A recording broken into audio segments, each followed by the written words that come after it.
자, 분위기를 좀 다시 바꿔보겠습니다. 이번에는 후보 주도권 토론인데요. 방식은 다들 익숙하시죠. 6 후보가 차례로 다른 후보들과 자유롭게 질문하고 답변하는 그런 형식입니다. 후보당 주어진 시간은 7분씩입니다. 질문은 1분 이내로 해주시고요. 답변은 최소 30초를 보장해 주시기를 바랍니다. 30초를 초과하면 주도권을 가지신 분이 답변을 제한할 수 있습니다. 그리고 최소한 질문은 2분 이상하게 해주시기를 부탁드리겠습니다. 상대 후보에 대한 인식 공격성 발언이나 일방적인 비방은 좀 지양해 주시기를 부탁드리고요. 1분 차 쓰는 김두관 후보만 쓰셨으니까 나머지 후보분들은 다 기회가 있다는 점도 말씀드리겠습니다. 먼저 김두관 후보가 주도권 토론 시작하겠습니다. 준비되셨습니까? 예. 자, 시작하겠습니다. 이낙연 후보에게 먼저 좀 질문하겠습니다.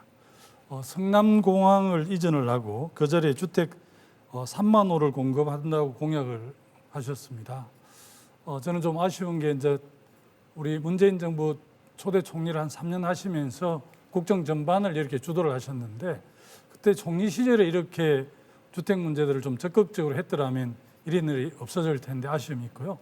또 성남공항은 안보상으로 매우 중요한 거라서 롯데호텔을 지을 때도 굉장히 논란이 됐었는데 왜 그걸 이전해야 된다고 생각하는지, 또 우리 박용진 후보는 김포공항을 다른 데로 이전하고 20만 호 정도를 짓는다고 이렇게 하시는데 이게 실행 가능하고 안보에 허점이 없는 건지 좀 묻고 싶습니다. 예, 우선 서울공항이 맡고 있는 가장 중요한 기능은 대통령 전용기 운영입니다. 그런데 경호 전문가들에 따르면 그 대통령 전용기 운영만을 특별한 장소에서 하는 것이 오히려 경호상에 더 나쁘다고 합니다. 그래서 그것은 김포공항으로 옮겨도 된다고 생각하고요. 그리고 서울 주변에 우리가 모두가 많은 주택의 공급을 약속하고 있습니다만 어디에 지을 것인지 장소에 대한 얘기가 별로 없습니다. 그런 점에서 거기를 선택하게 됐습니다. 예, 이재명 후보께 질문을 하겠습니다. 그 탄소세를 기본소득 재원으로 쓰겠다 이렇게 말씀하시는데 탄소세는 이제 국제적으로 탄소 중립과 기후 변화 위기에 대응만 쓰게 돼 있는 목적세인데 이 부분을 잘못 이해하신 게 아닌가 이렇게 생각을 합니다. 그건 질문은 아니고요. 질문할 텐데 얼마 전에 MBC 뉴스를 보고 전 깜짝 놀랐습니다. 경기도가 지은 임대주택에 노인과 청년들이 함께 살고 있는데 노인들이 사는 방에는 에어컨이 없더라고요. 전체 300세대를 지었는데 246세대 청년들이 사는 데는 에어컨을 설치해주고 노인들이 사는 54세대에는 에어컨이 없어서 이 여름에 굉장히 어른들이 고생을 하고 계시더라고요. 이거 혹시 보고를 받으실 텐데 알고 계시는지 알고 싶고요. 혹시 어제 발표한 기본주택도 이런 일은 없으시겠죠? 네. 우리 후보님 말씀하신 그 보도를 보고 제가 확인을 해봤더니 있을 수 없는 일 아니겠습니까? 확인을 해봤더니 그 2016년에 정부가 지침으로 청년주택에는 에어컨을 설치하라라고 했다고 합니다. 그리고 이게 올 3월에 이제 노인주택도 같이 해라라고 지시가 왔는데 이제 그 이전에 지어진 게 문제가 된 것이고요. 저희가 이미 경기도 예산으로 일반 노인주택에 에어컨을 지원하고 있기 때문에 제가 소급해서 과거에 지어진 것도 다 하라라고 지시를 해놓은 상태고 실제로 하고 있습니다. 이제. 그렇다면 정말 다행인데요. 네. 실제 이제 2019년 7월에 정부에 노인들이 사시는 가구에 에어컨을 설치해 달라고 또 직접 좀 건의도 하셨더라고요. 네, 제가 실제 했습니다. 예. 네. 그리고 청소 노동자 후계실 같은 경우도 실제 이제 경기도에서 시행하는 주요 시책 트레이드 마크처럼 되어 있는데 실제는 수원시가 2016년에 가장 먼저 해서 그 공로로 대통령 표창도 또 받았고 그 입법은 또 박강훈 의원이 했더라고요. 그런데 그 공은 고스란히 경기도로 가져간 것 같아서 많은 아쉬움이 있는데 그 점 어떻게 생각하세요? 그게 왜 경기도 공으로 왔다고 생각하시는지 저희가 잘 모르겠고요. 경기도시 굉장히 홍보를 많이 하시더라고요. 홍보를 한 게 아니라 제가 성남시에서부터 제가 그 정책을 많이 해왔고 경기도에서도 계속 확대 중이었는데 우리 후보님께서 아시겠지만 저희 가족들이 유난히 환경 미화원이 많습니다. 아버님도 어머님도 뭐 우리 형님도 여동생 남동생 다 이렇게 하고 있기 때문에 그 삶을 너무 잘 알고 있어서 이미 저희가 주력해서 하고 있는 것이고요. 먼저 누가 했느냐는 제가 알지를 못하고 있습니다. 예, 우리 정세균 후보께 좀 묻고 싶은데요. 최근 그 음주운전과 관련해서 국민적 관심이 높아지면서 뭐 쟁점이 됐는데 그 점에 대해서 좀 어떤 생각을 갖고 계신지 듣고 싶습니다. 예, 사실 음주운전이 옛날에는 상당히 그냥 너그러웠어요. 그런데 이제 우리 대한민국도 선진국이 되어가고 있고 자신뿐만 아니라 남에게 엄청난 피해를 끼치고 그러므로 해서 일가족 전체를 불행으로 몰아넣기도 하는 것이 음주운전이기 때문에 이 문제는 정말 세계에서 최고 수준의 그런 그 벌을 주어서 근절해야 된다. 특히 이제 우리가 다른 나라 사람들보다 좀 술을 많이 마시는 그런 편 아닙니까? 그렇기 때문에 우리 공직사회부터 철저하게 음주운전에 대해서는 책임을 추궁하고 그런 일이 절대 일어나지 않도록 해야 된다는 확고한 생각을 저는 가지고 있습니다. 이 논쟁이 되면서 먼저 우리 다른 후보들이 동료애가 없는 것처럼 오히려 이렇게 좀 비난받는 것 같아서 많이 아쉽는데요. 어차피 우리가 본선 경쟁력을 하게 되면 우리하고 경쟁하는 국민의힘하고 철저히 훨씬 더 강도 높은 검증과 비판 이런 게 있을 텐데 적어도 이런 문제들은 사실 우리가 이제 본선 토론이 본격적으로 두 번째인데 이걸 털고 가야만이 대한민국 미래를 위한 정책과 비전을 놓고 저는 경쟁할 수 있다는 차원에서 그렇게 했기 때문에 우리 이재명 후보께서 크게 섭섭하실 일은 아니다. 저는 감히 어쨌든 그렇게 생각을 합니다. 그런 차원에서 그렇게 문제 제기했다는 말씀을 드리고요. 우리 이낙연 후보께도 좀 묻고 싶은데요. 지난 2006년에 국회 대정부 질문에서 참여정부는 좀 실패한 정권이고 양극화를 오히려 일으킨 그 가장 무능한 정부 이런 주장들을 강하게 하셨더라고요. 그래서 그 동영상을 보고 저도 깜짝 놀라고 했는데요. 사실 뭐 지금 이 유튜브 또 이렇게 카톡 이런 데 많이 돌아다니시더라고요. 그래서 적어도 이 김대중 노무현 정부를 계승을 자처하는 우리 이낙연 후보께서 그 점에 대해서 적절한 해명이 있어야 되지 않을까 싶습니다. 한 말씀 하시죠. 예, 빈부 격차, 소득 격차가 계속 확대되고 있습니다만 그때도 확대되고 있었습니다. 그것에 관해서 지적한 것인데요. 아시는 것처럼 2002년 대선은 함께했지만 그 뒤로 분당이 됐고 그 분당의 불행한 상황에서 저는 야당에 있었습니다. 야당 의원으로서 질문을 했던 것인데요. 서로 상처를 주고받은 것이 있었습니다. 그것에 대해서는 지금도 가슴 아프게 생각합니다. 예, 어쨌든 그 점에 대해서는 굉장히 관심들을 많이 갖고 유념하셔야 될 것 같습니다. 예, 시간 7분을 잘 소화하셨고요. 그래서 이재명 후보 주도권 토론 준비되셨습니까? 네. 네, 시작하겠습니다. 국민 여러분들께서 잘 아시는 것처럼 대한민국의 부동산 투기, 불로소득 문제는 정말로 만국에 이르는 중병입니다. 그렇기 때문에 이 부동산 투기는 불가능하도록 꼭 필요한 사람만이 토지와 건물을 이용할 수 있도록 해야 됩니다. 그게 헌법이 정한 토지 공개념에도 부합합니다. 그래서 주택을 필요한 만큼 충분히 공급하되 공급의 질도 단순히 로또 분양이 아니라 초장기로 고품질의 역세권에 저렴하게 살 수 있는 공공임대 또는 토지 임대부 주택 분양을 많이 해야 된다 이 말씀 드리고요. 그리고 실수요에 대한 이제 조세, 금융, 거래 제도는 보호를 하고 또 투기에 대해서는 엄격한 제한 또 부담을 강화해야 된다고 생각합니다. 그걸 위해서 조세 저항을 감수하면서 토지 보유세를 올리고 또 거래세는 좀 낮추는 조치가 필요한데 후보를 지목해 주시고 네, 질문을 말씀을 부탁드리겠습니다. 맞춰드리도록 하겠습니다. 그래서 거래세는 좀 내리고 이제 보유세는 올리는 이런 조치들이 필요한데요. 제가 그 이낙연 후보님께 한번 여쭤보고 싶습니다. 이 부동산 투기 문제가 얼마나 심각한지는 정말 잘 아실 것 같고요. 아마 우리 문재인 정부에서 좀 비판받는 부분도 아마 이 부분이 제일 큰 것 같습니다. 우리 총리 후보님께서는 책임 총리셨고 임기 초기에 주택 임대 사업자 제도를 도입해가지고 무주택자의 실주거용 구매보다 오히려 뭐 조세, 보유세, 양도세, 종부세, 뭐 취득세, 임대소득세까지 특혜를 주고 심지어 금융 특혜까지 주셨는데 이러다 보니까 지금 그 후에 임대사업자 등록주택만 160만 채가 됐고요. 이게 분당 신도시 10개 정도에 해당되는 분량인데 이것 때문에 집값이 폭등했다는 게 전문가들의 대체적인 의견입니다.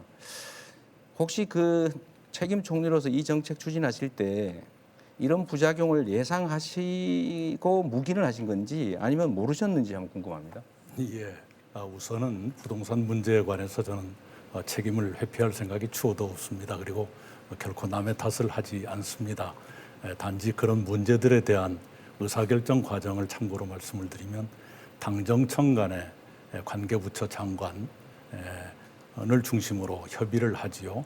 그리고 그 결과를 나중에 보고받는 것이 일반적입니다. 그 당시에 저는 그런 깊은 문제의식을 가지고 그것을 사후 보고를 받았던 것은 아니었다. 그것은 사실입니다.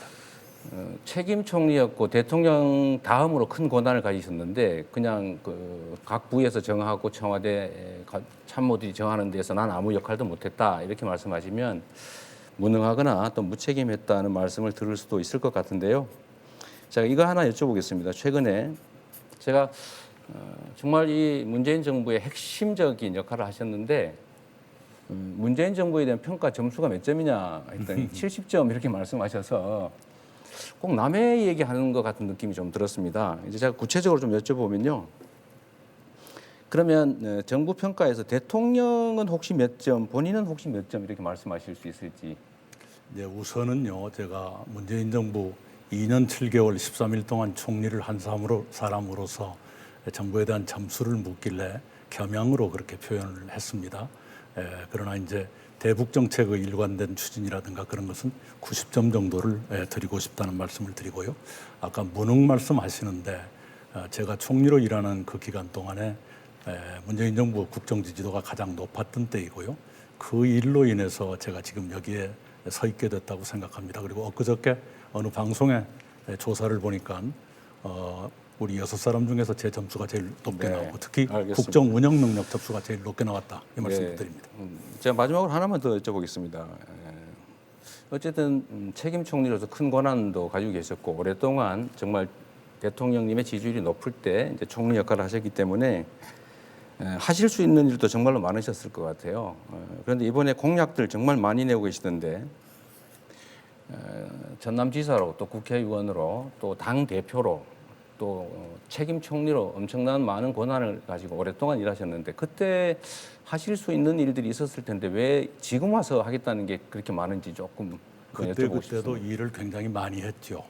그래서 어떤 자리에 가건 그 당시에 평가가 좋았다는 말씀을 드리고 싶고요. 네, 알겠습니다. 네. 예. 우리 정세균 후보님 한번 제가 여쭤보겠습니다. 예. 정세균 후보님께서는 이제 후임 총리로서 부동산 정책에 대한 관심이 매우 높으신 것 같아요. 분석도 많이 해보셨을 테고 핵심적인 문제는 공급 부족이다 이렇게 판단하시고 이제 공급을 늘리는 정책을 많이 하신 것 같습니다. 네. 아주 잘하신 정책이라고 보고요. 문제는 이렇게 부동산 정책이 이렇게 정말 엉키고 이제 비효율적으로 엉망이 되게 된 시발점이 어디에 있는지 또 그 핵심적인 책임 당사자는 누구라고 생각하시는지 한번 의견을 묻고 싶습니다. 예. 제가 그 취임을 해서 이렇게 보니까 투기를 억제하기 위한 세제 그리고 금융 시스템 이런 것들을 잘 작동시키고 있었어요. 그럼에도 불구하고 시장이 안정될 기미가 보이지 않았기 때문에 이것만으로는 안 됩니다. 그래서 공급을 확대해야 됩니다라고 해서 그 방향을 전환을 했고요. 그래서 작년에 8사 대책이 나왔고 금년 2월 달에 2사 대책이 나왔습니다. 거기에 대해서는 자부심을 느낍니다만은 그럼에도 불구하고 아직도 부동산을 제대로 잡지 못한 거에 대해서는 큰 책임을 느낍니다. 그리고 앞서 말씀하신 임대주택 제도 이 부분도 사실은 이 바른 방향으로 하긴 한 건데 부작용에 대해서 충분히 대비를 하지 못했기 때문에 문제가 있어서 제가 취임을 하고 나서 이 부분에 대한 개선도 노력을 많이 했습니다. 그래서 알겠습니다. 부족하지만 최선을 다했다. 그리고 또 이제 제가 대통령에 출마하면서 어떻게든지 이 문제는 잡아야 되겠다. 그래서 중산층에게는 적정 가격의 자기 주택을 그리고 마지막 말씀하십시오. 예, 네. 그래요. 다음에 마지막 말씀하십시오. 네. 예. 또 이제 그 서민들에게는 질 좋은 임대주택을 다량 공급하자 하는 그런 공약을 개발해서 지금 열심히 국민들과 소통하고 있습니다. 네. 네, 공급을 많이 늘려야 된다는 점 공감하고 가급적이면 그 공급의 질을 이제 공공임대를 좀 많이 늘리면 좋겠다는 게 제 의견이라는 말씀드리고 마치겠습니다. 예. 네, 감사합니다. 1분 찬스 적절히 활용해 주시고요. 주도권은 충분히 권한은 누리시되 첫 번째 질문에는 본인 말씀해 주셔도 되는데 지목을 먼저 해주시고 1분 이내 질문해 주실 것을 다시 한번 부탁드리겠습니다. 계속해서 박용진 후보의 주도권 토론 시작하겠습니다. 예, 저는 정세균 후보님께 질문 드리겠습니다. 제가 코로나 경제위기 극복을 위해서요, 법인세 감세, 그리고 소득세 감세, 이 동시감세 공약을 내놨습니다. 그랬더니 뭐 좀 난리가 났어요. 아니, 진보주의자 박용진이, 그리고 민주당 후보들 중에서 가장 어떻게 보면 왼편에 서 있다고 생각했는 박용진이 감세가 웬 말이냐. 그리고 우리 정세균 후보께서도 지난번에 그런 말씀을 한번 주신 적이 있습니다. 그런데 실제로 김대중 대통령 시절에도 감세, 법인세 감세가 있었고요. 또 노무현 대통령은 법인세 감세가 공약이었습니다. 그리고 실제로 그 감세를 하신 적도 있습니다. 문재인 정부 들어서서는 초반에는 증세 정책들을 썼죠. 그렇게 해서 법도 저희가 바꿨습니다. 그런데 최근에 발표한 그 이제 세법 개정안을 보면 법인세도 그리고 소득세도 일정하게 감세하는, 그래서 박용진이 주장하고 있는 코로나 경제대책 방향으로 같이 움직이고 있다는 말씀을 드립니다. 증세든 감세든 경제 정책의 한 수단인 거 아니냐라고 하는 말씀을 제가 전에도 드렸는데 혹시 정세균 후보님 이제 오해는 좀 풀리셨는가 해서요. 예, 뭐 여전히 저는 사실은 지금은 국가 재정이 너무 어렵기 때문에 이제 국가 균형 발전을 위해서 지방에 가는 대기업에게 감세를 한다든지 법인세를 감면한다든지 이런 그 특수 목적을 가지고 하는 것은 찬성이지만 전체적으로 세수를 줄이는 것은 굉장히 조심해야 된다는 생각이고요. 과거에 김대중 대통령 때나 노무현 대통령 시절에 감세를 했던 것은 그 당시에 세계적인 조류가 신자유주의 시대였기 때문에 서로 이 경쟁을 하고 있었고 우리는 IMF나 이런 쪽의 그 요구에 의해서 감세를 하지 않을 수 없어서 한 거예요. 근데 지금하고 그때하고는 좀 다르다. 노무현 대통령 시절은 IMF의 얘기를 들을 때는 아니었고요. 그러니까 오히려 글로벌 경쟁을 위해서 그렇게 했었다고 제가 이해를 하고 있습니다. 그리고 제가 이제 이재명 후보께 비슷한 질문입니다. 제가 코로나 위기에 처한 서민과 중산층을 위해 말씀드린 대로 근로소득세, 사업소득세를 감세하겠다는 공약을 내걸었습니다. 그러니까 실질 소득이 줄고 있는 임금 노동자들은 물론이고 정말 피눈물 나는 우리 자영업자들을 위해서도 필요한 조치라고 생각을 합니다. 다만 부동산 임대소득 그리고 금융자산에 대한 이자소득에 대해서는 증세하자. 그리고 10억 이상의 슈퍼리치에 대해서도 증세하자는 것이 저의 생각입니다. 무조건 뭐 감세, 무조건 증세 이런 게 있을 수가 없거든요. 어떻게 생각하십니까? 아주 적절한 말씀이십니다. 이게 제도라고 하는 게 증세 감세를 한다면 모두 일률적으로 감세할 일이 아니고 증세가 필요한 영역은 증세를 하고 또 감세가 필요한 영역은 감세를 하는데 예를 들면 부동산 투기를 막기 위해서 보유세 비율을 올리자. 대신에 국민들의 저항이 크니까 그걸 기본소득으로 지급하자. 아까 말씀하신 탄소세가 산업전환 목적세라고 하시는데 사실은 그건 아니거든요. 탄소세를 부과하면 물가가 오르지 않습니까? 예. 그러면은 그 부담을 줄이기 위해서 국민들에게 일정 부분은 돌려줘야죠. 그런 증세는 필요하다. 네. 네, 지금 제가 감세 정책 관련해서 여쭤봤고요. 증세 관련해서 제가 또 말씀을 드릴 텐데 다음은 이낙연 후보님께 질문드리겠습니다. 저는 아시겠습니다만 국부펀드를 통해서 나라도 부자로 국민도 부자로 만들겠다. 그리고 국민자산 5억 성공시대를 열겠다. 이렇게 약속을 드렸습니다. 핵심은 이 국부펀드에 세금이 동원되는 게 아니에요. 땀 흘려 내가 번 돈, 우리 국민들이 번 돈, 내 자산을 키우는 건데요. 다시 말해서 내 돈, 내 산이라고 하는 그런 프로그램이 될 수 있습니다. 국민 누구나 참여 가능하고 또 자기 월급에서 꼬박꼬박 적립해서 자산을 형성해가는 과정입니다. 우리 국민들은 나라 돈 내 맘대로 쓰는 대통령 원하지 않으세요? 또 엄청난 세금 물 쓰듯이 하는 대통령을 원하는 것도 아닐 겁니다. 국민의 노동과 노력이 존중받고 보상받는 그런 나라를 만들 대통령을 원하고 계실 텐데 이와 관련해서 이낙연 후보님께서도 자산 성격의 그 군대를 제대하면 한 3천만 원을 주는데 그것도 세금으로 동원하시는 거잖아요. 혹시 이것도 엄청난 부담이 되지 않겠습니까? 네, 그 정도로 생각하지는 않고요. 아까 여러 차례 말씀드린 대로 그 사회 출발 자금은 지금 있는 그 사병들 월급을 공약대로 올리고요. 그리고 내일 준비 적금을 좀 더 개선하고 거기에 약간의 지원을 더 얻는다면 가능하리라고 생각합니다. 제가 정말 걱정하는 건 그런 겁니다.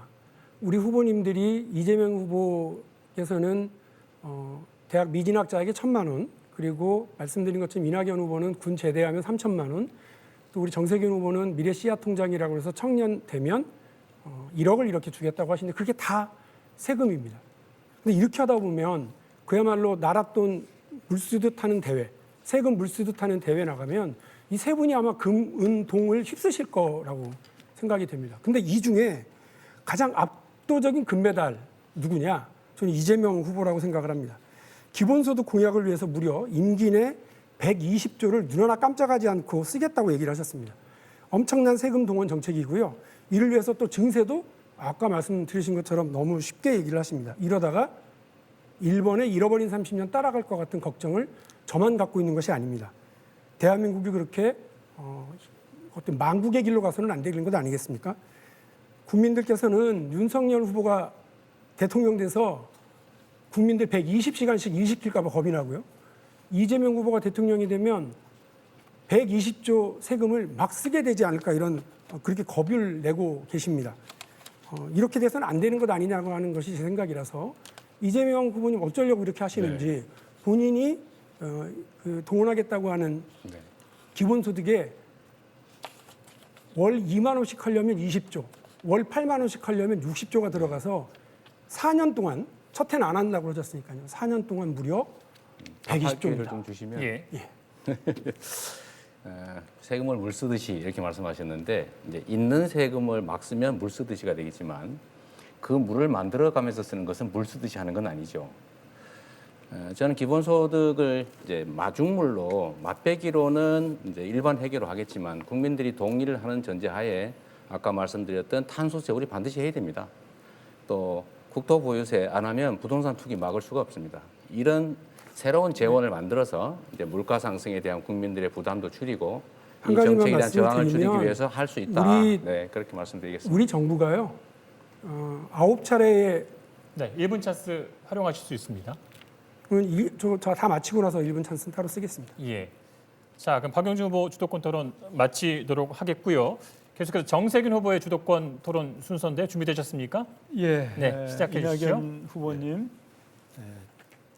우리가 그 밖에서 얘기하는 것보다 안에서 좀 정리할 건 정리하자고 하는 차원에서 두 분께 질문을 드리겠는데 지난 TV 토론에서 노무현 대통령 탄핵에 대한 답변이 좀 모호했어요. 그래서 이제 지난 4월달에 보니까 후보님께서 노무현 하면 떠오르는 것은 희망이라고 말씀을 하셨습니다. 그리고 또 당내 예비경선 언팩쇼에서는 노무현 대통령의 꿈과 성취를 계승하겠다 이렇게 말씀을 하셨습니다. 그런데 이와는 정반대로 2006년 2월 교섭단체 대표연설에서는 노무현 정부를 군사 독재 정권보다 더 빈부격차를 키운 반서민적 정권, 사회 분열로 대표되는 실패한 정부, 무능하고 미숙한 정부 등으로 규정을 하면서 노무현 대통령을 아주 독하게 비판을 하셨습니다. 도대체 노무현 대통령의 정치 철학과 방향에 대한 입장이 어느 것이 진짜인지 좀 말씀을 해주시죠. 예, 잘 아실 겁니다. 2002년 대선은 우리가 하나로 치렀습니다. 그러나 대선이 끝나자 당이 분열됐지요. 분열된 것이 불행한 일이었다는 걸 금방 깨달아서 다시 합쳐서 대선을 치렀고 지금 네 번째 대선이 됐습니다. 그 당시에 다시 합쳤을 때 지나간 그 분열을 많이 반성했다고 생각합니다. 당시 야당으로서 격차 확대에 대한 저 나름의 분노랄까 하는 것을 그렇게 표현했고요. 그런 기간 동안에 서로에게 상처를 주고받았다는 것, 이것은 가슴 아프게 생각합니다. 예, 뭐 그렇게 그때는 어쩔 수 없었다 이렇게 말씀하시는 것으로 이해를 하겠고요. 그 다음에 그 지난번 토론에서 이 후보님께서는 전남도지사 3년 차였던 2016년에 전남이 고용부 일자리 종합 대상을 받았다 이렇게 말씀을 하셨어요. 그런데 확인해 보니까 그때 한국 매니페스토 실천본부가 실시한 시도지사 공약 평가에서 B등급을 받아서 사실상 전국 꼴찌를 했습니다. 그건 기억하고 계시죠? 예, 해마다 좀 달라졌습니다. 예, 네. 그 해에는 이제 꼴찌를 하셨어요. 그래서 도지사 시절에 현안 해결과 공약 이행에는 좀 소홀하셨던 것이 아닌가 하는 생각이 들어요.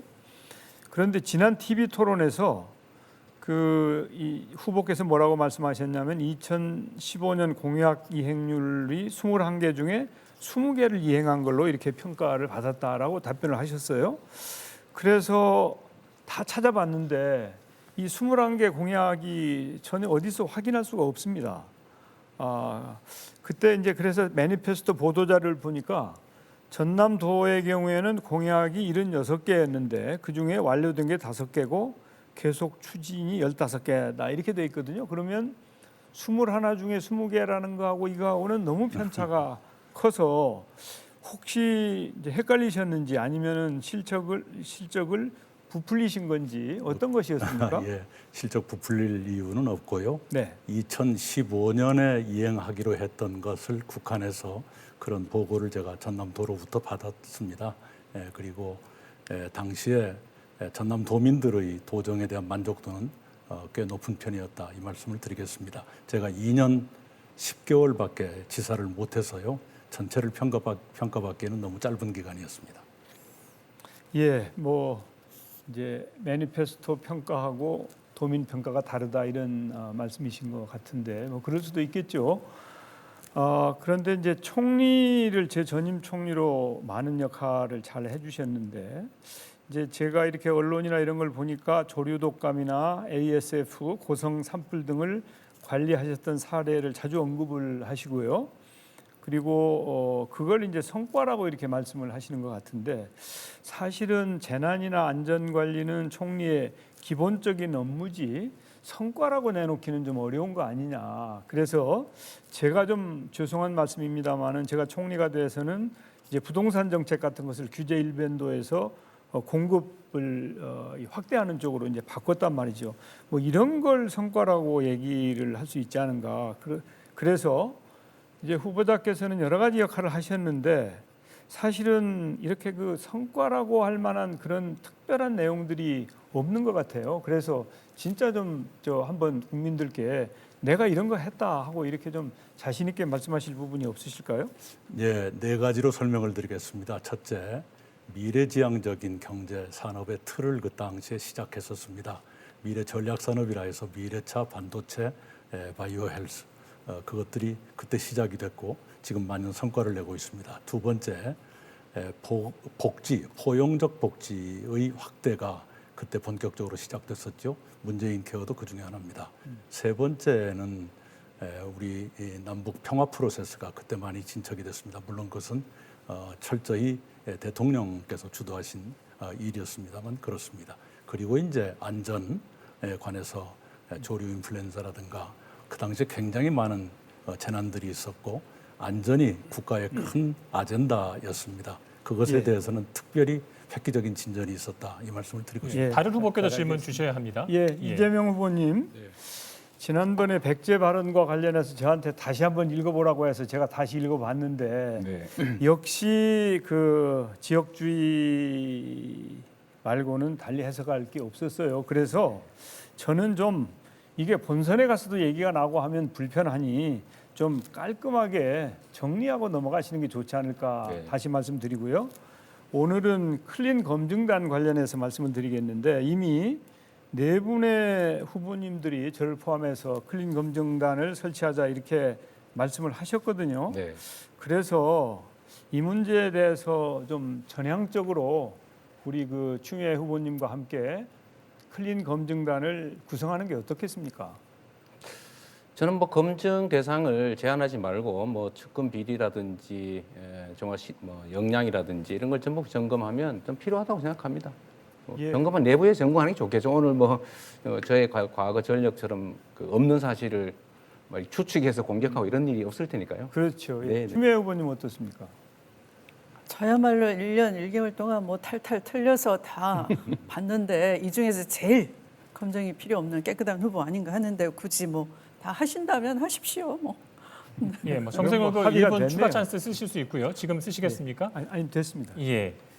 자, 아껴놓고 계신데요. 계속해서 이낙연 후보의 주도권 토론 시작하겠습니다. 예, 먼저 이재명 후보께 네. 여쭙겠습니다. 조금 결례가 되는 게 있더라도 이해해 주시기 바랍니다. 네. 성남시장으로 일하시던 2014년에 네. 이렇게 단호한 조치를 취했습니다. 5대 비위행위, 음주운전, 성폭력, 성희롱, 술의 횡령에 연루된 공직자는 승진해서 배제시키고 상여금도 박탈하고 부서장도 연대 책임을 묻는 아주 가혹한 조치를 취했어요. 네. 대통령이 되신다면 이것을 모든 공직자나 모든 공공기관에 확대하실 생각이신가요? 일단은 뭐 이 시장이 하는 기준하고 이제 도에서 하는 기준하고 중앙 정부 단위에서 할 기준들을 반드시 일치시킬 수 있을지는 좀 명확하게 말씀드리기 어렵습니다. 그런데 대개 지금 문재인 정부에서도 인사 검증 기준으로 쓰고 있는 것들이 있고요. 또 우리 추미애 후보님 당 대표 하실 때 만들어준 기준들도 있기 때문에 뭐 거기에 준하는 게 좋지 않겠느냐 그렇게 생각합니다. 혹시 본인에게도 이런 기준을 이렇게 연상해 보신 적이 있습니까? 어떻게? 본인에게도 이 기준을 아, 네. 아마 그 제가 과거에 음주운전으로 그 처벌받은 전력이 있다는 말씀을 하시고 싶은 것 같은데 제가 이 자리를 빌어서 이 점에 대해서는 먼저 사과 말씀을 드립니다. 죄송합니다. 사실 뭐 그 문제는 제가 과거로 돌아가서 지워버리고 싶은 제 인생의 오점인데 이제 앞으로는 없을 일이고 또 제가 공직자가 된 후에는 뭐 그런 일이 없으니까 공직자일 때 음주 뭐 어떻게 했을 경우는 어떻게 한다는 부분은 적용이 없겠죠. 네. 예, 그 경기도 북부 지방만 떼놓고 보면 재정 자립도가 우리 이재명 후보가 지사로 일하시는 기간 동안 해마다 2% 포인트씩 떨어져서 매번 광역자치단체 기준으로 17위를 지금 맴돌고 있거든요. 네. 그래서 경기 북도 설치가 더 필요해졌다. 그리고 서울을 거쳐서 왕래하는 분들의 입장에서는 2시간 정도 이동을 해야 되니까 경기 북도가 필요하다 등등 많은 경기 북도 설치의 필요성이 제기되고 있고 찬성 여론도 굉장히 높아졌어요. 네. 그래서 제가 제기했습니다만 시기상조라고 말씀하셨네요.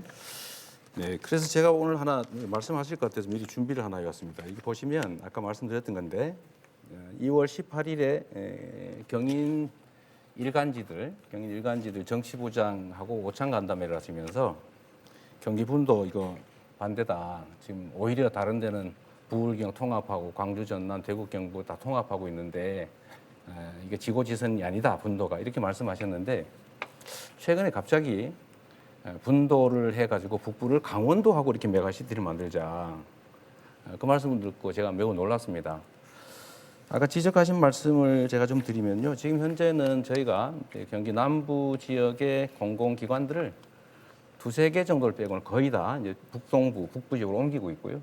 또 SOC 투자 예산을 비교해 보면 북부 인구가 남부 인구의 3분의 1밖에 안 되는데 지금 북부의 SOC 투자 예산이 6, 남쪽이 4 이렇게 돼 있습니다. 그리고 저희가 북부 지역의 산업 배치나 이런 데 적극적인 지원을 해서 남부의 산단 개발 이익을 북부에 투자하는 뭐 이런 여러 가지 방식들을 통해서 북부의 자립 기반을 확대하려고 계속 노력하고 있는데 지금 현재 단계로 분도를 해버리면 재정적으로 시군이 3,500억 정도 또 북부 지역 전체 이제 거기가 8천억 정도의 재정적 손실을 보기 때문에 주민들은 지금보다 훨씬 더 나빠진다. 예. 좋아지는 건 정치인들 자리밖에 없다. 30초가 넘었네요. 네, 네. 그런 정책으로 재정 자립도가 더 나빠졌기 때문에 말씀을 드린 거고요. 혹시 이걸 기억하십니까? 네. 표를 얻기 위해서 실현 불가능한 약속을 하고 지역주의 주민 간의 갈등을 일으키고 무엇을든 원하는 건 다 해주겠다. 이런 태도로는 정치 발전도 국가 발전도 있을 수 없습니다. 네. 제가 자주 드리는 말씀입니다. 이거 다름이 아니고 2017년 우리 당 대통령 후보 경선 때 문재인 후보의 가덕신공항 공약에 대해서 이재명 후보가 비판하신 내용이거든요. 네. 지금은 어떻게 생각하십니까? 저는 그 문제는 지나치게 과중한 예산이 부담될 수 있기 때문에 당시로서는 그 의견을 가지고 있었는데 지금은 동남권 부울경 메가시티 조성을 위해서 필수적인 시설로 이미 결정이 났기 때문에 저는 강력하게 속도감 있게 추진하는 게 필요하다 이렇게 생각하고 있습니다. 박근혜 정부가 김해 신공항 확충을 했을 때는 또 그걸 환영하셨거든요. 정확하게 말씀드리면 거기를 환영한 게 아니고 너무나 많은 세월 동안 논쟁만 하면서 안 해오고 있다가 그나마 결정한 게 다행이다 빠르게 그 말씀을 드렸던 겁니다. 예, 정세균 후보께 여쭙겠습니다. 네. 예, 우리 후보 검증단을 제안하셨는데 저도 찬성합니다. 그러고 이제 저는 공직윤리처 신설을 얘기를 했었는데요. 검증을 한다면 어떤 문제에 대해서 집중적으로 검증을 하시고 싶으신지 그리고 검증의 결과에 따라서는 어떤 조치가 가능하다고 생각하십니까? 예, 우선 기초의원, 광역의원, 기초단체장, 광역단체장 모두 예비후보 심사위원회가 있는데 대통령 후보에 대해서는 없어요. 예. 좀 이상하지 않습니까? 당연히 심사를 해야 되겠죠. 그래서 예비후보 때부터 심사를 해서 이제 원래 심사를 할 때는 자질과 도덕성과 역량과 정체성 이런 걸 하지 않습니까? 그래서 이제 이 적정한 수준의 판단 기준이 있어야 될 터이고요. 이제 대통령 후보에 대해서는 아마 특별한 그 기준이 필요하다고 저는 봅니다. 그래서 뭐 똑같이 다 해야 된다 이런 생각은 아니지만 제가 이제 일단 검증단을 만들어서 장 외에서 서로 설전하고 이런 것보다는 실질 좀 더 그 당의 책임 의식을 가지고 하도록 하자. 그러나 성역은 없다. 본인은 당연하고 가족이나 측근에까지도 경우에 따라서는 검증해야 될 것은 당연히 해야 된다 이렇게 생각을 합니다.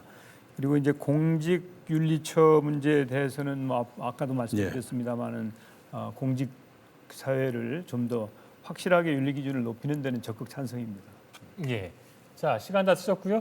추미애 후보의 정책 토론, 주도권 토론이 남아 있는데요. 이재명 후보께서 1분 찬스를 지금 주셨습니다.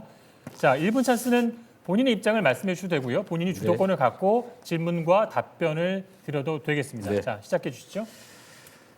네, 이낙연 후보님께서 좀 불편하실 수도 있는데 제가 몇 말씀만 좀 드리도록 하겠습니다. 정치인들은 아무런 담보 없이 국민들에게 뭔가를 약속하고 국민으로부터 권한을 위임받습니다. 약속을 지키지 않는 사람 정말로 앞으로 그 약속 지킬지 알 수 없죠. 특히 문제는 일관성입니다. 시와 때에 따라서 입장이 마구 바뀌는 그런 분들은 앞으로도 얼마든지 바뀔 수 있다는 거죠.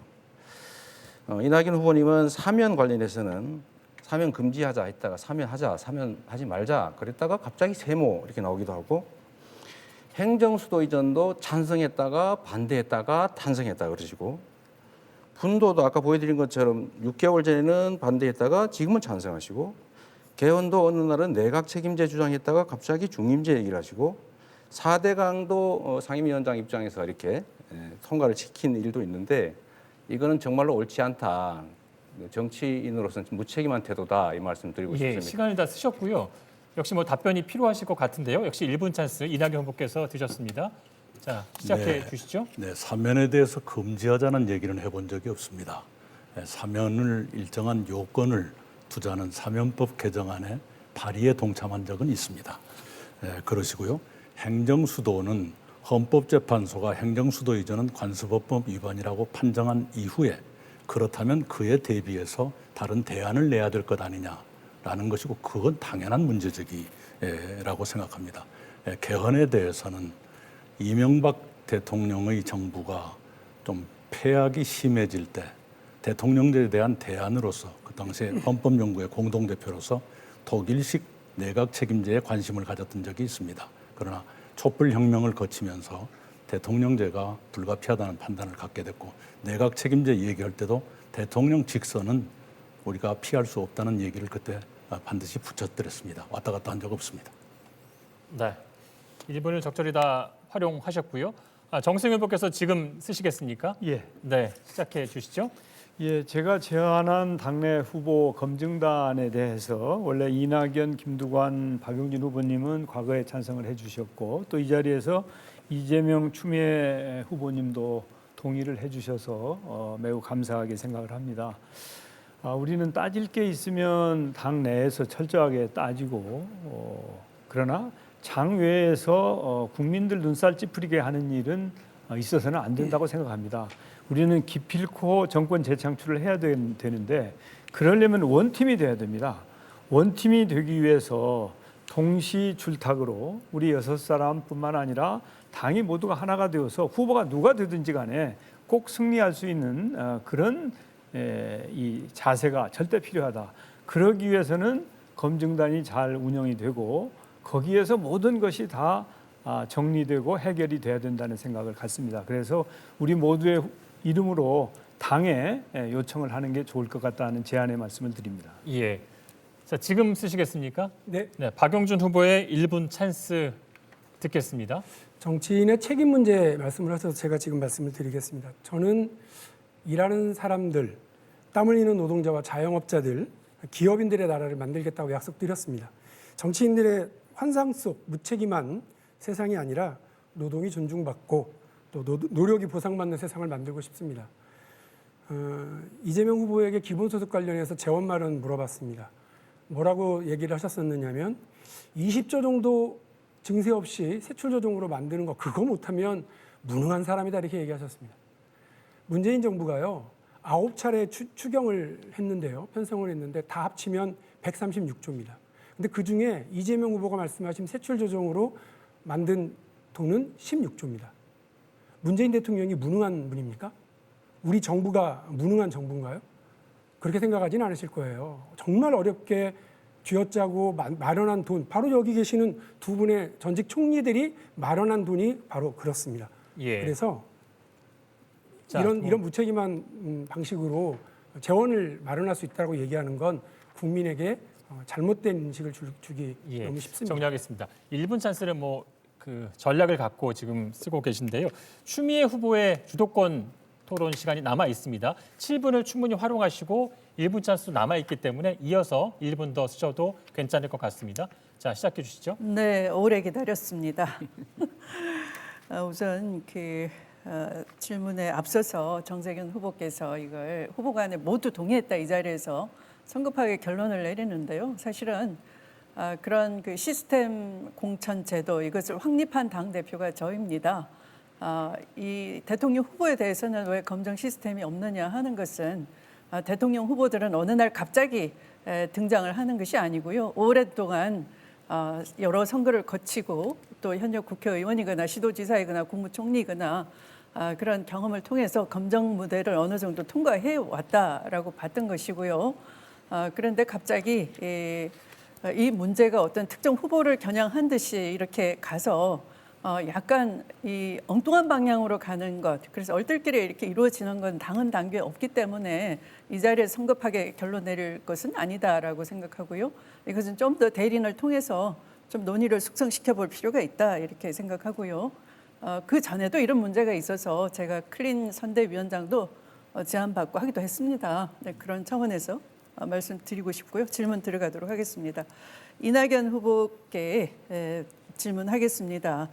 이낙연 후보의 지지층이 어느 여론조사 보니까 그 지지층의 3분의 1이 윤석열 예비 후보 지지 의향이 있다 이런 보도가 나왔어요. 지난주 JTBC 여론조사 보니까 이낙연 후보님의 지지자 3명 중 1명 정도는 이재명 후보가 만약 최종 후보가 된다면 민주당 후보가 아닌 윤석열을 찍겠다라고 합니다. 정말 충격스러웠습니다. 제가 그 이낙연 후보의 그 지지층의 이런 취약성을 보여주는 조사 결과를 보고 원팀을 강조한 저 입장에서 만약 어떤 후보가 되더라도 민주당을 지지해달라 이 자리에서 설득하실 용의는 없으신가요? 우선은 그 현상을 어떻게 볼 것이냐의 문제인데요. 제 지지도가 올라가기 전에는 그분들이 윤석열 씨에 관심을 갖고 계셨는지도 모르겠다는 생각이 드네요. 그분들이 저한테 옮겨왔다는 것은 당으로서 좋은 일이라고 생각합니다. 그리고 당연히 원팀이 돼야 되고 또 우리 모두는 결과가 어떻게 되건 이탈 없이 한 마음이 되어야 한다고 생각합니다. 좀 뚜렷하게 말씀해 주시면 좋겠습니다. 그것이 그 네, 이 정도. 중도층이 왔다라는 게 아니고 오히려 반대로 제 질문을 오역하시는데요. 절대 민주당 후보 안 찍겠다 이런 거니까 후보로서는 당연하게 우리가 원팀으로서 한 사람을 정하는 이 과정을 거치니까 지지자에게 단호하게 말씀을 해주셔야 올바른 그 시그널이 제공된다라고 생각을 합니다. 또 다음 질문 드리겠습니다. 이낙연 후보께서는 이 지역주의에 대해서 최근 여러 논란이 있었는데요. 사실은 호남은 단순히 어떤 지역의 출신이냐 이것만 보는 것이 아니고요. 늘 언제나 전략적이고 또 역사적이고 올바른 선택을 해왔습니다. 그런데 이낙연 후보께서는 최근에 어떤 인터뷰, 라디오 인터뷰인데요. 나오셔서 언론이 지역주의라고 했으니 지역주의라고 지적했을 뿐입니다. 이렇게 그냥 언론에 그 의존하는 그런 발언을 하셨는데요. 너무 무책임하지 않느냐. 오히려 지역주의를 부추겨서 이번 논란의 그 수혜자라는 평가도 있어요. 이런 지역주의 쓸데없는 이런 것 때문에 정작 이런 미래를 놓고 치열한 대안을 제시하고 해야 됐는데 그걸 못 보여준 것이 무척 아쉬운 거죠. 네, 그것이야말로 오독이십니다. 제가 그렇게 말씀드렸던 것은 저의 의견을 말씀드려서 마찰음이 나고 그 공방이 계속되는 것이 바람직하지 않다고 생각했기 때문에 언론에 나온 것을 토대로 해서 제가 그 논쟁의 계속을 피하려고 했던 것입니다. 네, 그래서 그런데도 자꾸 물어보시길래 그렇게 제 말씀을 못 알아들으시겠습니까? 라고 했던 것이지요. 네. 지금도 그 논쟁이 계속되지 않는 것이 좋다고 생각합니다. 맞습니다. 이제 그만했으면 좋겠습니다. 네. 아까 그 후보께서는 이 뭐 여러 가지 임대주택이 많아진 현상 이런 거 아까 답변해서 그런 문제는 관계부처가 올린 의견이고 보고만 받았다 이렇게 하는데요. 깊은 문제의식이 없으신 것 같고요. 그게 바로 관료제에 포획되었던 국무총리제의 폐단을 자백하신 거나 마찬가지입니다. 그래서 제가 수사 기소 풀리를 막 공약을 또 하시는 걸 듣고 왜 그러실까?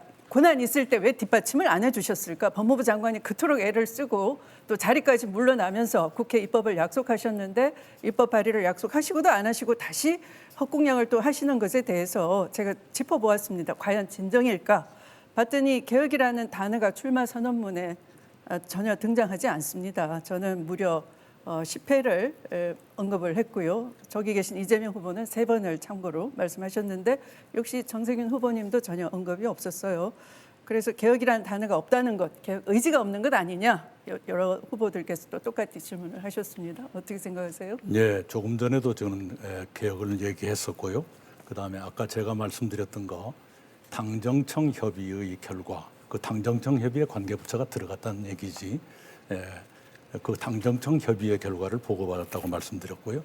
아까 법무장관 계실 때도 일주일에도 때로는 몇 번씩 당정청 관계자들이 만났다는 것을 본인이 잘 아실 겁니다. 그런 결과를 제가 존중했었다는 말씀을 드립니다. 예, 다른 후보께도 질문해 네. 주셔야 됩니다. 그다지 진정성이 없어서 유감입니다. 자, 이재명 후보에게 네. 묻겠습니다. 검찰의 수사 기소 분리에 대한 입장인데요. 사실 180명 국회의원을 주었을 때는 개혁다운 개혁을 하라 그런 것이죠. 네. 그런데 이 후보께서는 수사 기소 분리에 대해서 이것을 그냥 검찰청 내부에 수사 기소를 분리하면 되는 것이다 이렇게 말씀하세요. 그러니까 수사부 기소부를 두면 된다 이런 건데요. 그것은 바로 검찰이 원하는 방식이고 검찰이 개혁을 회피하기 위해서 하는 검찰 논리인 것입니다. 이렇게 개혁을 제대로 이 거대 세력에 맞서서 해낼 용기가 있으십니까? 네, 실제는 헌법상 검찰총장에게 검사가 배속돼 있는 방식이기 때문에 이제 헌법적 논란이 좀 발생할 수가 있습니다. 그 점을 제가 고려한 것이고요. 우리 추 후보님께서 추진하시는 검찰 개혁은 저는 실제 피해자로서 전적으로 공감합니다. 그 외에 검사의 권한을 좀 약화시키기 위한 조치도 좀 해야 되겠죠. 네, 1분 찬스 이어서 활용하셔도 됩니다. 네. 헌법상 논란은 전혀 없고요. 그건 잘못 알고 계시는 것이고요. 그렇게 말씀하시면 검찰의 개혁에 대한 이해가 부족하시다 이렇게 되는 것이니까 야당에서도 일찍이 그 수사청 설치 법안을 발의하고 했었거든요. 좀 더 면밀히 살펴보시길 바라고요. 다음 질문을 두번 드리겠습니다. 거론하셨는데 발언권 안 주십니까? 그러면 예. 잠깐 간단하게 드릴까요? 말씀드릴 네. 테니까요. 제가 검증단을 주장하는 것은 네. 어떤 후보를 겨냥하는 게 절대 아니다라는 네. 점을 분명히 말씀드리고요. 그리고 이제 개혁이라는 말을 안 했다고 말씀을 하셨는데 아마 우리 모두는 개혁이라는 말을 쓰든 안 쓰든 다들 개혁주의자다 이렇게 저는 생각합니다. 네, 그렇게 되길 바랍니다. 자, 이재명 후보께 기본주택을 임기 중에 100만 호 건설하겠다 하셨고요. 또 250만 호 공급 약속도 기본주택하고 이렇게 함께 말씀을 하셨는데 이것이 지금 문재인 정부가 제안하고 있는 이사주택에서 200만 호 공급까지 포함한 겁니까? 별개입니까? 포함한 겁니다. 네. 네. 자, 이렇게 해서 6분의 주도권 토론도 모두 마무리하겠습니다.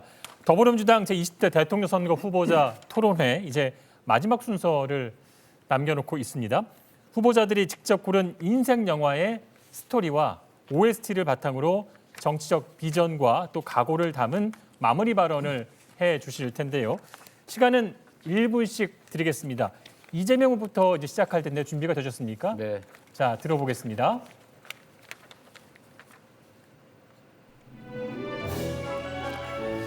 네, 우리 국민 여러분께서 정말로 많이 보셨을 동막골 영화입니다. 이 영화에서 북한군 장교가 마을 이장에게 묻습니다. 왜 이리 인기가 좋습니까? 그때 이장이 뭘 많이 먹여야지요. 즉 정치의 본질이 바로 민생에 있다, 먹고 사는 문제 해결에 있다는 점을 정확하게 지적한 것입니다. 대한민국의 대통령은 우리 국민들의 삶 그리고 국가의 운명을 통째로 책임지는 존재입니다. 민생을 개혁하는 더 나은 삶을 만드는 국가가 발전하게 하는 중요한 역할을 하기 때문에 정말로 실력 있고 약속을 잘 지키고 청렴한 사람이 되어야 됩니다.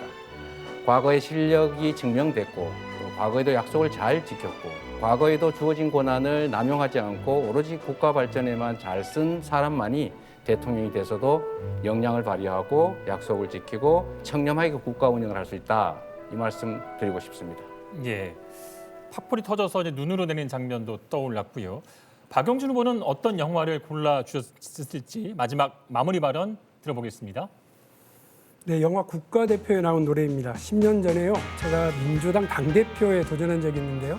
그때 제 응원곡 주제곡이기도 합니다. 누구나 쓰라린 경험들이 있습니다. 김대중 대통령 청년 시절에 진보정당 활동하셨었고요.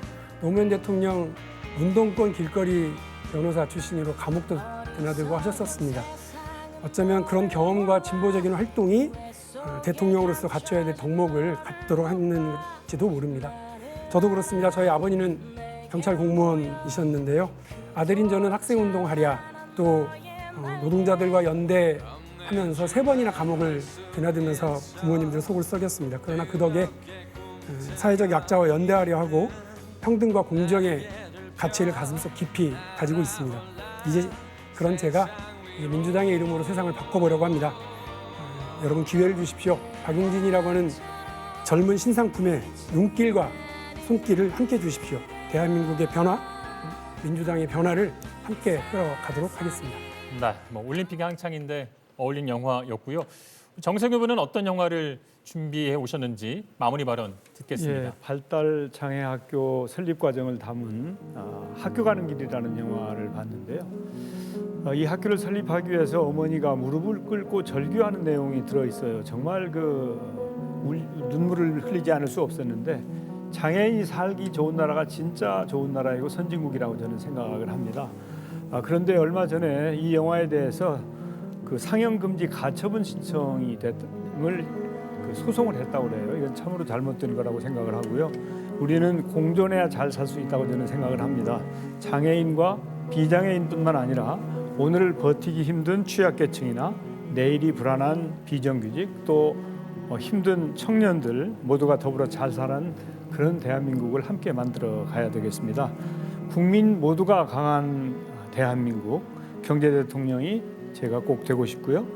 앞으로 정세균을 지켜봐 주시고 성원해 주시면 제가 그런 나라 꼭 만들겠습니다. 감사합니다. 네, 특수학교 서진학교 이야기를 담은 다큐멘터리죠. 그렇습니다. 예. 이낙연 후보는 어떤 영화 준비해 오셨습니까? 마무리 발언 듣겠습니다.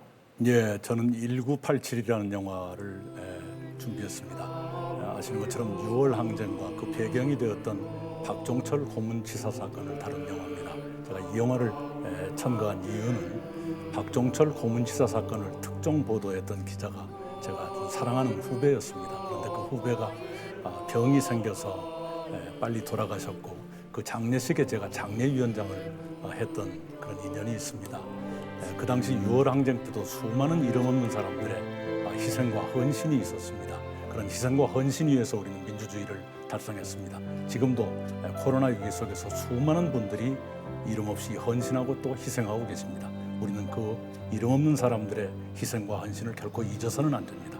그런 분들을 포함해서 약자, 누구도 알아봐주지 않는 그런 사람들까지도 삶을 지켜주는 그런 따뜻한 대한민국 꼭 만들겠습니다. 제가 더 준비된 리더십으로 그런 나라 만들겠습니다. 네, 이 음악 들으면 괜히 좀 마음이 숙연해지곤 합니다. 추미애 후보가 고른 영화와 마지막 마무리 발언 들어보겠습니다. 네. 실화를 바탕으로 만든 영화 히든 피규어스에 나오는 메리 잭슨 이야기입니다. 그녀는 능력이 충분함에도 불구하고 단지 흑인 여성이라는 이유로 입학을 거부당합니다. 그녀는 소송을 제기했고 판사에게 호소합니다. 역사를 바꿀 선택을 주장했습니다. 재판장은 그녀의 주장을 받아들였고 그녀는 미국 최초의 유인 탐사 계획인 머큐리의 1등 공신이 됐습니다. 저 추미애 수많은 최초를 거쳐 이 자리에 서 있습니다. 오직 시민들의 헌신과 사랑 덕분입니다. 오늘 여러분의 어떤 선택이 대한민국의 역사를 바꿀 수 있을까요?